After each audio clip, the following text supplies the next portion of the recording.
Hello everyone, welcome back to the channel. I hope you're all doing well, and we've got a Funko Pop review for you today. We're going to be taking a look at the 6-inch HulkBuster from Avengers Infinity War. We're also going to be taking a look at the exclusive Hulk busting out of HulkBuster from Avengers Infinity War also. So we're going to jump into it, and we're going to take a look a little closer at some of the details and some of the differences, and talk about maybe some of the reasons you want to have them in the collection based on their appearance in the MCU and that sort of thing. So we're going to jump into it. As always, guys, do subscribe to the channel if you're new here and you don't want to miss this kind of content. There's plenty to come, and leave a like on the video if you enjoy it too, so that would really help me out. So let's jump into it, guys. So first of all, we obviously have the HulkBuster and Hulk busting out of HulkBuster. The HulkBuster was obviously first introduced in that epic battle when Tony Stark was trying to basically control Bruce Banner or the Hulk, and he basically built a mega suit that was essentially Iron Man inside it, operating a suit that's like 100 times the strength or capacity and energy wise and all that sort of stuff as his suit, basically to try and knock the Hulk out. And that famous scene where he kind of like holds him down and he's just like, go to sleep, and he's just like wailing on him with that like unbelievably quick mega jab thing. So that was a cool scene. And obviously that fight doesn't end necessarily well for anyone. Those buildings got ripped apart, and at the end of the day nothing really gets achieved. But it was really cool to see the HulkBuster as a concept. It's something that's been in comic books and things like that, but it was really cool to see it on the screen. And then when we saw it again in Avengers Infinity War, obviously it was really cool to see it because it was such a cool kind of mech suit, and seeing that like Bruce was going through that thing of like having a little bit of internal conflict with the Hulk about coming out since he got his ass handed to him. It was interesting to see Bruce Banner in it, like kind of being the lovable nerdy guy that he is, and when he kind of gets stuck in the rocks, and Thanos kind of changes reality to put him into the rocks. That was kind of an interesting scene because I thought it was cool to see Bruce in that suit. We never saw the Hulk bust out of the suit on screen. It was more so that Bruce got out of it, and that was kind of that really big moment in Infinity War where you've got all these characters suddenly just going missing. We don't know what the hell's going on, and everyone is so emotional. I remember being in the cinema and everyone being like, "Oh my god!" Like everyone was almost crying.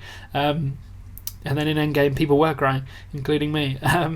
So in that scene, it's cool because this is kind of like a movie realization. This is kind of like what we didn't get to see on the screen, but realized in the kind of bobblehead Funko Pop style, and it does look really cool. I mean, the HulkBuster for instance, like, is cool enough as it is. I mean, it's the first kind of Funko photography project I did when I started taking pictures of the collection, and like, of course it is because it had great presence, but like the detail and the colors, they pop. And I thought like scale wise, I'd go and find like a rockery in my local kind of nature reserve, that sort of thing, and I did, and I found a little opening, and I just saw the scale there, and I thought that looks plausible. I like the perspective aspect here, so let's go with that. So I did that, and as you can see, I mean, like, he is still a Funko Pop. He still has his bobblehead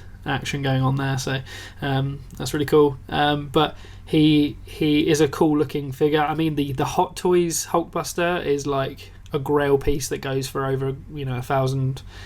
I mean, that's just dollars. I mean, it goes over $1,000, and even then, I think there's people that would probably pay a ridiculous amount on the market, second-hand market, to get that. So I'm not in a position to have that kind of HulkBuster on display, but this guy is cool too. And to be honest, when I picked him up, it was kind of like I saw him and I was like, that's really cool. Wanted to pick it up and didn't realise that it would be so sought after. It was really hard to come by after that for many people. And then the Hulk busting out of the HulkBuster, that was something that I saw was announced, and I was like, oh, that looks so cool. But I realised that, it was going to be probably hard to get my hands on, and I saw that, my local store said it had no stock, even though it was meant to. And I was like, oh, okay, well, I wanted to get my hands on it, but unfortunately it's probably going to be one of those that, it becomes a very rare piece. But I was just passing through town one day, and I was walking past the window, and I saw one in there, and I was like, oh my god, quick.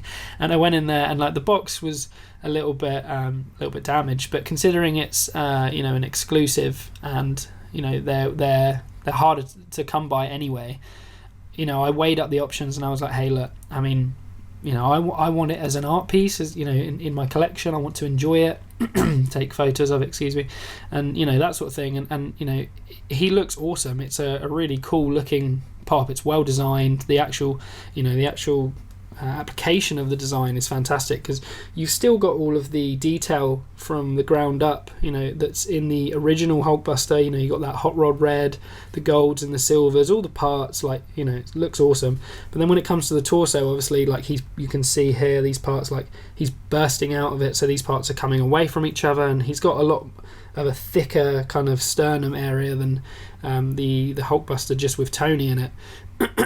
And or just a human in it rather than the Hulk, but you can kind of see like the Stark power core just like being ripped apart from the inside out by him. And this Hulk actually is like a really well designed Hulk. It's one of the newer ones, it's not one of the old school ones. So like I really like the proportions, the hands, and the fact that there's that kind of ready gripping thing going on rather than just the fists, which is a lot better.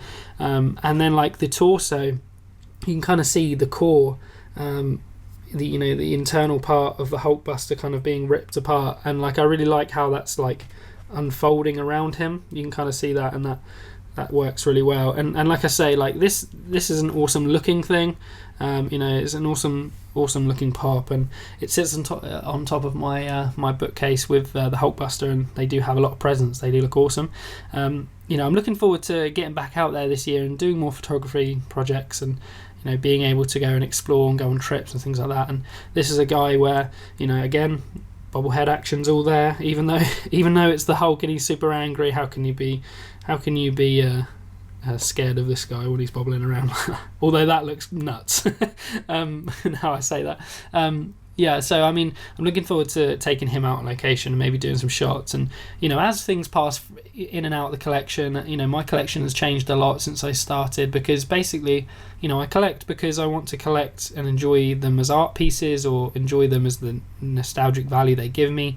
But a lot of the time it is influenced by, I have an idea, I have a creative project in mind, and I love my photography, especially my perspective toy photography, because I just find it so interesting to make something look realistic, that you bring to life, that isn't it isn't a reality until you bring it there. So these kind of things that action figures are great, but if you're wanting to get in on the entry level and you want something that's already posed, Funko Pops are a good way to do that, and they're stylized, they're in that specific style, so it's quite interesting to do that. But in terms of like picking these up, the HulkBuster busting out of the the Hulk busting out of the HulkBuster is definitely like a grail piece now. It's much harder to come by. So I would, if I was you, of one of the two, I would have him, because he's the exclusive, of course, but he does look really cool too. You get kind of both things there. You get the actual HulkBuster itself, and then that. If it was an articulated HulkBuster, I'd maybe say the original is maybe still up there or superior. But in terms of presence, he's got a lot of presence too. He looks awesome.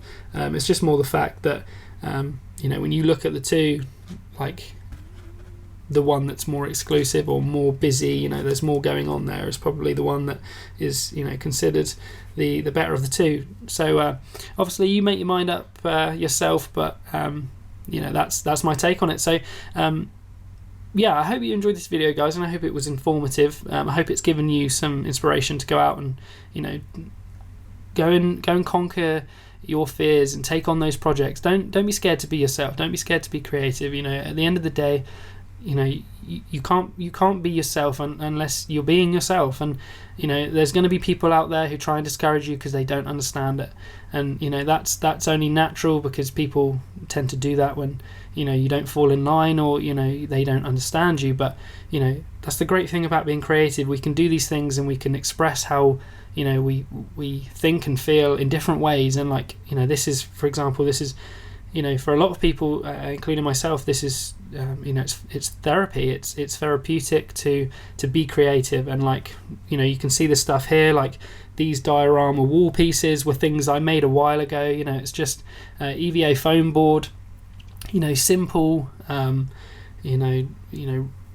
red and kind of black paint mixed to be that kind of brick color, and then the kind of brick scheme scored into it, and painted all up to be that kind of street scene.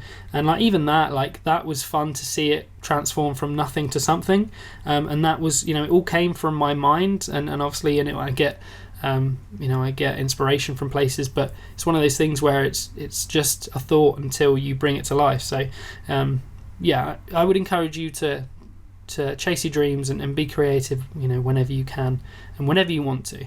I'm going to wrap that up, guys, but as always, take care, and I'll see you in the next one.